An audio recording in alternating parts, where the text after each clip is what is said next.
வணக்கம். இந்த ஆழமான இலக்கண அலசலுக்கு உங்களை ரொம்பவே உற்சாகமா வரவேற்கிறோம். நீங்க ஒரு முக்கியமான தேர்வுக்கு தயாராகிட்டு இருக்கீங்க. நிறைய படிக்க வேண்டி இருக்கு அப்படிங்கிறது எங்களுக்கு நல்லாவே தெரியும். கண்டிப்பா. புத்தகங்களை விரிச்சு வச்சுட்டு அடடா இவ்வளவு இலக்கண விதிகளையும் மனப்பாடம் பண்ணணுமா அப்படின்னு ஒரு மலைப்பா இருக்கலாம் உங்களுக்கு. ஆமா, ஆனா உங்களுக்கு அந்த கவலையே வேண்டாம். உங்களோட நேரத்தை நாங்க முழுமையா மதிக்கிறோம்.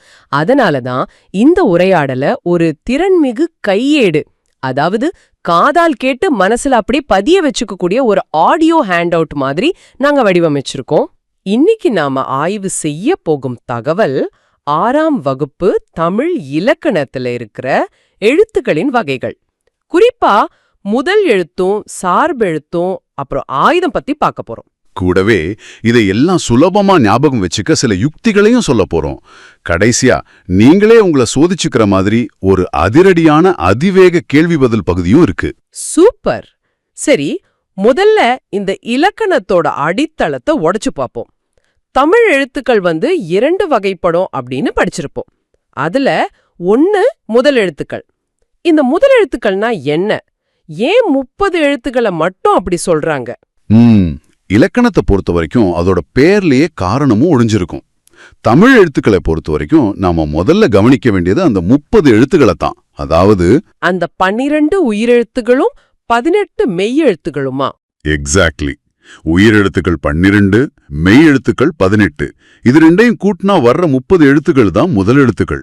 எத்தனையோ எழுத்துக்கள் இருக்கும்போது இதுக்கு மட்டும் ஏன் அந்த பேர் வந்துச்சுன்னு நீங்க யோசிக்கலாம்.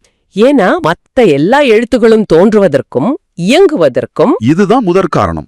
ஆமா, ஒரு மாளிகைக்கு எப்படி அஸ்திவாரம் முக்கியமோ அதே மாதிரி தமிழ் மொழிக்கு இந்த 30 எழுத்துக்களும் தான் அஸ்திவாரம். அஸ்திவாரம்னு ரொம்ப அழகா சொன்னீங்க. தேர்வுக்கு தயாராகிறவங்களுக்கு இதை எளிதா ஞாபகம் வச்சுக்க நான் ஒரு சின்ன யுக்தி சொல்றேன், கேட்டுக்கோங்க. உயிரும் உடலும் சேர்ந்தாதான் முதல் அடி எடுத்து வைக்க முடியும்.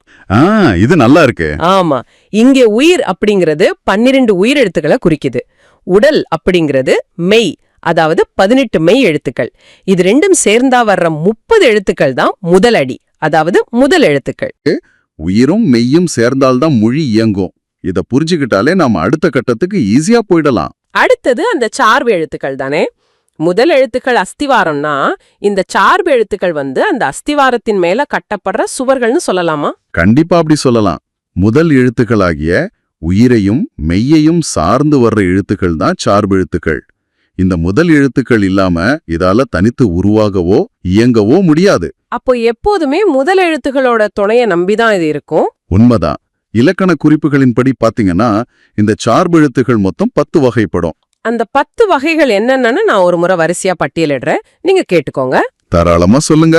1 உயிர்மை, 2 ஆயுதம், 3 உயிரளபிடை, 4 ஒற்றளபிடை, 5 குற்றியல் இகரம், 6 குற்றியல் உகரம், 7 ஐகார குறுக்கம், 8 ஔகார குறுக்கம், 9 மகர குறுக்கம், 10 ஆயுத குறுக்கம்.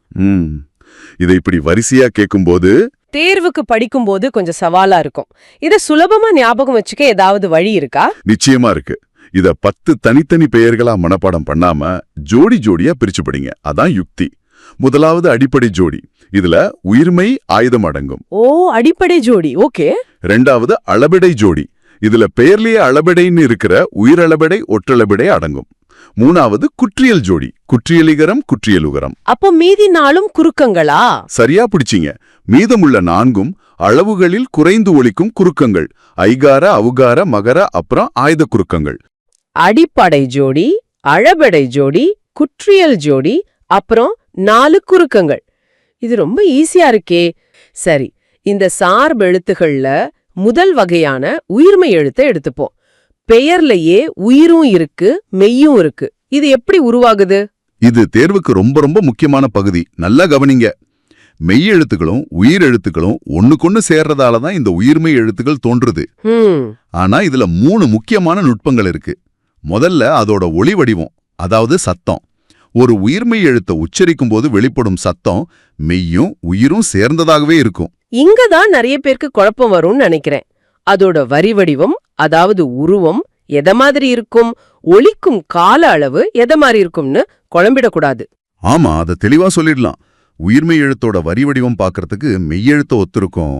அதாவது கு அப்படிங்கிற மெய்யெழுத்தும் ஆ அப்படிங்கிற உயிரெழுத்தும் சேர்ந்தா கா அப்படிங்கிற உயிர்மெய் எழுத்து கிடைக்கும். இங்க கா பாக்குறதுக்கு கு மாதிரி இருக்கு இல்லையா? கரெக்ட். அதே போல அந்த எழுத்து ஒலிக்கும் கால அளவு எடுத்துக்கிட்டா அது உயிரெழுத்த ஒத்திருக்கும். இத மாத்திரைன்னு சொல்லுவாங்க.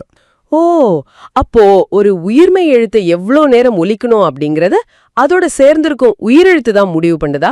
கண்டிப்பா. இப்போ கா அப்படிங்கிற நெடில் எழுத்தை உச்சரிக்கும் போது அதுல இருக்கிற ஆ அப்படிங்கிற உயிரெழுத்தோட கால அளவு தான் அந்த எழுத்தோட ஒட்டுமொத்த கால அளவா மாறுது. அதனாலதான் உயிரையும் மெய்யையும் சார்ந்து வர்றதால இது சார்பெழுத்துன்னு சொல்றோம். தேர்வுக்கு தயாராகிற நீங்க இத நோட் பண்ணிக்கோங்க. வரி வடிவம் மெய்யெழுத்த ஒத்திருக்கும், கால அளவு உயிரெழுத்த ஒத்திருக்கும். ரொம்ப முக்கியமான பாயிண்ட் இது. சரி, அடுத்ததா அந்த 3 புள்ளி வச்ச விசித்திரமான எழுத்த பத்தி பாப்போம். ஆயுத எழுத்து. இது தமிழுக்கே உரித்தான ஒரு தனித்துவமான குறியீடு மாதிரி இருக்கே. ஆயுத எழுத்து உண்மையிலே பல சிறப்புகளை கொண்டதுதான். தேர்வு கண்ணோட்டத்துல சில முக்கிய குறிப்புகளை இது பார்த்திடலாம். முதலாவது இதோட வடிவம், 3 புள்ளிகளை உடைய தனித்த வடிவம். ஓகே. ரெண்டாவது இதுக்கு வழங்கப்படும் வேறு பெயர்கள், முப்புள்ளி, முப்பார்புள்ளி, தனிநிலை, அக்கேனம்னு 4 வேறு பெயர்கள் இருக்கு. இதுக்கும் நான் ஒரு யுக்தியை சொல்றேன். முத்து முத்தாக தனித்து நிற்கும் அக்கேனம். இது அப்படியே ஞாபகம் வச்சுக்கோங்க. வாவ், நல்லா இருக்கு. இங்க முத்து முத்தாக அப்படிங்கிறது முப்புள்ளி முப்பார்புள்ளிய குறிக்குது. தனித்து நிற்கும் அப்படிங்கிறது தனிநிலைய குறிக்குது. அக்கேனம் அதோட இன்னொரு பெயர். ஒரு வாக்கியமா படிச்சுட்டா ஈஸியா இருக்கும்ல? ரொம்ப சுலபமா இருக்கும். அடுத்த பாயிண்ட் இது நுட்பமான ஒலிப்பு முறையை உடையது. உச்சரிக்கும் போது ஒரு சின்ன அழுத்தம் தேவைப்படும். இதோட இலக்கண விதியும் ரொம்ப முக்கியம்னு படிச்சிருக்கேன். ஆமா, தேர்வில் மாணவர்களை சோதிக்கிறதே இதுலதான். ஆயுத எழுத்து சொல்லின் இடையில் மட்டுமே வரும். இடையில் மட்டும் தானா? ஆமா, அது எப்படி வரும் தெரியுமா? தனக்கு முன்னாடி ஒரு குறில் எழுத்தையும் தனக்கு பின்னாடி ஒரு வல்லின உயிர்மை எழுத்தையும் பெற்றே சொல்லின் இடையில் வரும். புத்தகத்துல எஃகு அப்படிங்கிற சொல்ல சிறந்த எடுத்துக்காட்டா கொடுத்திருக்காங்க. அந்த எஃகு அப்படிங்கிற சொல்ல நம்ம கொஞ்சம் பிரிச்சு பார்த்தா, முன்னாடி உள்ள ய அப்படிங்கிறது குறில் எழுத்து. சரியா சொன்னீங்க. பின்னாடி உள்ள கு அப்படிங்கிறது க கூட்டல் உ, ஒரு வல்லில உயிர்மை எழுத்து. இது ரெண்டுக்கும் நடுவுல தான் ஆயுத எழுத்து வந்திருக்கு. இது தனித்து இயங்காது அப்படிங்கறதும் தெளிவா புரியுது. கரெக்ட். இது இன்னொரு முக்கியமான கேள்வியும் எழுப்புது. ஆயுத எழுத்து ஏன் சார்பெழுத்து? ஏன்னா அது தனக்கு முன்னும் பின்னும் உள்ள உயிரையும் மெய்யையும் சார்ந்து இயங்குறதால. சரியா சொன்னீங்க. அது தனியா ஒருபோதும் நிற்க முடியாது. முதல் எழுத்துகள், சார்பெழுத்துகள், உயிர்மை, அப்புறம் ஆயுத எழுத்து பத்தின அத்தனை விஷயங்களையும் அலசிட்டோம். தேர்வு நோக்கில் ஆங்கில சொற்களுக்கு நிகரான தமிழ்ச் சொற்களை, அதாவது கலை சொற்களை பட்டியலிடுறது ரொம்ப முக்கியம். நான் ஆங்கில சொற்களை சொல்றேன், நீங்க தமிழ்ச் சொற்களை சொல்லுங்க. தயார். கான்டினென்ட், கண்டம். கிளைமேட், தட்பவெப்பநிலை. வெதர், வானிலை. மைக்ரேஷன், வலசை அல்லது வலைசை போதல். சாங்சுரி, புகலிடம். கிராவிடேஷனல் ஃபீல்ட், புவி ஈர்ப்பு புலம். அருமை. இதுல இந்த வலைசை அப்படிங்கிற வார்த்தை ரொம்ப சுவாரஸ்யமா இருக்கு. ஆமா, பறவைகள் உணவுக்காகவும் தட்பவெப்பநிலைக்காகவும் இடம்பெயர்வதை வலைசை போதல் அப்படின்னு சொல்லுவோம். இன்னொரு முக்கியமான குறிப்பு சொல்றேன். புல் என்றால் பறவை என்று அர்த்தம். ஓ, புல்னா பறவை. ஆமா, அதே போல கடலுக்கு பறவை என்று பெயர். பறக்கும் பறவைக்கும் கடலுக்கும் ஒரே பேரா? உச்சரிப்புல சின்ன வித்தியாசம். பறந்து விரிந்திருப்பதால் கடலுக்கு பறவை, அதாவது இடையின ரகரம் வரும். ரொம்ப பயனுள்ள குறிப்பு. சரி நேயர்களே, நாம நிகழ்ச்சியோட மிக முக்கியமான பகுதிக்கு வந்துட்டோம். ரேபிட் ஃபயர் கேள்வி பதில் பகுதி. தேர்விற்கு வரக்கூடிய 25 முக்கியமான கேள்விகளை நான் வேகமா கேட்க போறேன். நிபுணர் அதுக்கு டக்குன்னு 1 வேர்ட்ல பதில் சொல்ல போறார். நீங்க தயாரா? நான் தயார். ஆரம்பிக்கலாம். கேள்வி 1. முதல் எழுத்துகள் எத்தனை? 30. கேள்வி 2. உயிரெழுத்துகள் எத்தனை? 12. கேள்வி 3. மெய்யெழுத்துகள் எத்தனை? 18. கேள்வி 4. முதல் எழுத்துக்களை சார்ந்து வரும் எழுத்துக்கள்? சார்பெழுத்துகள். கேள்வி 5. சார்பெழுத்துகள் எத்தனை வகைப்படும்? 10. கேள்வி 6. உயிர்மெய் எழுத்தின் வரி வடிவம் எதை ஒத்திருக்கும்? மெய்யெழுத்தை. கேள்வி 7. உயிர்மெய் எழுத்தின் ஒலிக்கும் கால அளவு எதை ஒத்திருக்கும்? உயிரெழுத்தை. முப்புள்ளி, முப்பார்புள்ளி என அழைக்கப்படும் எழுத்து? ஆயுத எழுத்து. ஆயுத எழுத்தின் வேறு பெயர்கள் யாவை? தனிநிலை, அக்கேனம். தனக்கு முன் ஒரு குறிலையும் பின் ஒரு வல்லின உயிர்மெய்யையும் கொண்டு இடையில் வரும் எழுத்து? ஆயுதம். தனித்து இயங்காத எழுத்து எது? ஆயுத எழுத்து. இயற்கையை நாம் ஏன் பாதுகாக்க வேண்டும்? புவி வெப்பமடைவதை தடுக்க. பறவைகள் இடம்பெயர்தலை எவ்வாறு அழைப்பார்? வலசை போதல். புல் என்பதன் வேறு பெயர் என்ன? பறவை. சரணாலயம் என்பதன் வேறு பெயர்? புகழிடம். சிலப்பதிகாரத்தை இயற்றியவர் யார்? இளங்கோவடிகள். இந்தியாவின் பறவை மனிதர் யார்? டாக்டர் சலீம் அலி. காணி நிலம் வேண்டும் என்று பாடியவர் யார்? பாரதியார். மிகப்பெரிய மீனை பிடித்தவர் யார்? சாண்டியாகோ. காண்டினென்ட் என்பதன் தமிழ்ச்சொல்? கண்டம். கிளைமேட் என்பதன் தமிழ்ச்சொல்? தட்ப வெப்பநிலை. வெதர் என்பதன் தமிழ்ச்சொல்? வானிலை. மைக்ரேஷன் என்பதன் தமிழ்ச்சொல்? வலசை. சாங்சுவரி என்பதன் தமிழ்ச்சொல்? புகழிடம். 25வது கேள்வி.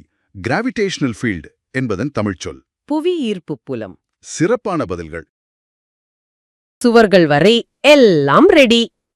இப்போ நம்ம உறுதியளித்தபடி தேர்வுக்கான சிறப்பு பகுதிக்குள் நுழையலாம்.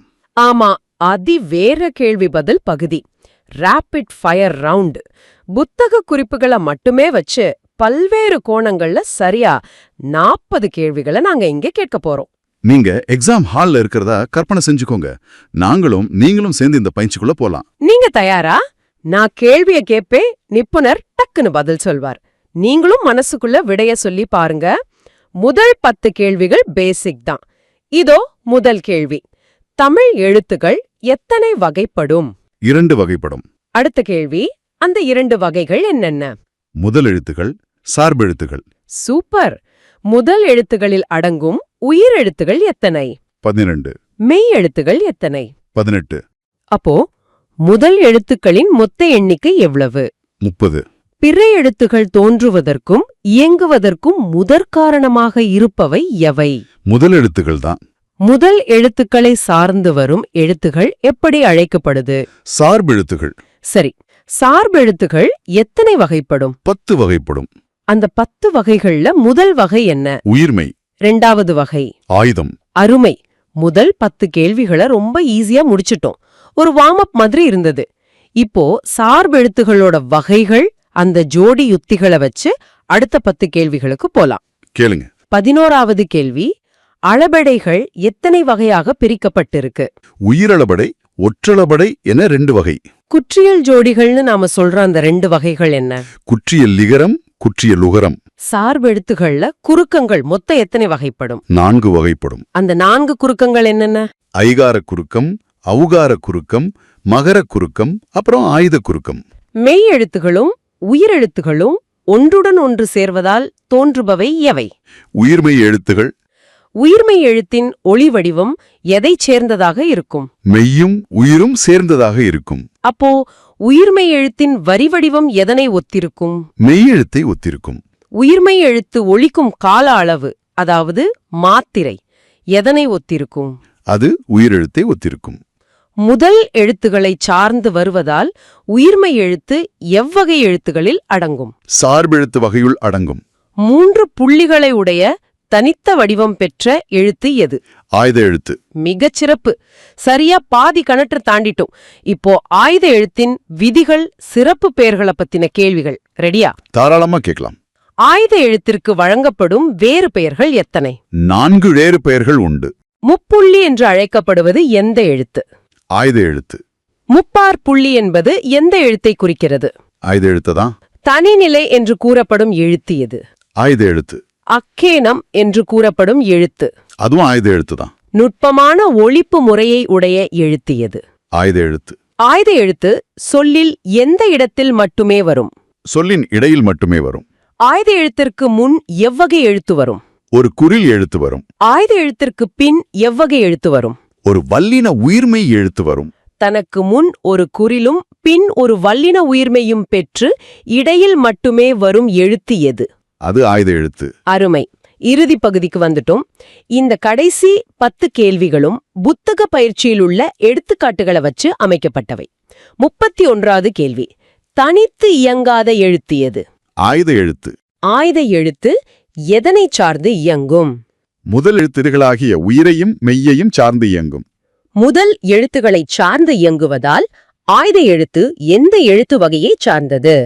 சார்பெழுத்து வகையை சார்ந்தது. புத்தக பயிற்சியின்படி முதல் எழுத்துகள் மட்டுமே இடம்பெறும் சொல்லுக்கு ஒரு எடுத்துக்காட்டு சொல்லுங்க. ஆம் அப்படிங்கிற சொல். ஆம் என்ற சொல்லில் உள்ள முதல் எழுத்துகள் எவை? ஆ என்ற உயிரெழுத்தும் இம் என்ற மெய்யெழுத்தும். புத்தக பயிற்சியின்படி முதல் எழுத்துகள் இடம்பெறாத சொல்லுக்கு ஒரு எடுத்துக்காட்டு. குருவி என்ற சொல். குருவி என்ற சொல்லில் உள்ள கு, ரு, வி ஆகியவை எவ்வகை எழுத்துகள்? இவை மூன்றுமே உயிர்மெய் எழுத்துகள், அதாவது சார்பெழுத்துகள். எஃப்கு என்ற சொல்லில் ஆய்த எழுத்து எங்கு வந்துள்ளது? சொல்லின் இடையில் வந்திருக்கு. எஃப்கு என்ற சொல்லில் ஆய்த எழுத்திற்கு முன் உள்ள ஏ என்பது என்ன? அது ஒரு குறில் எழுத்து. கடைசி கேள்வி, எஃகு என்ற சொல்லில் ஆய்த எழுத்திற்கு பின் உள்ள கு என்ன? அது ஒரு வல்லின உயிர்மெய் எழுத்து.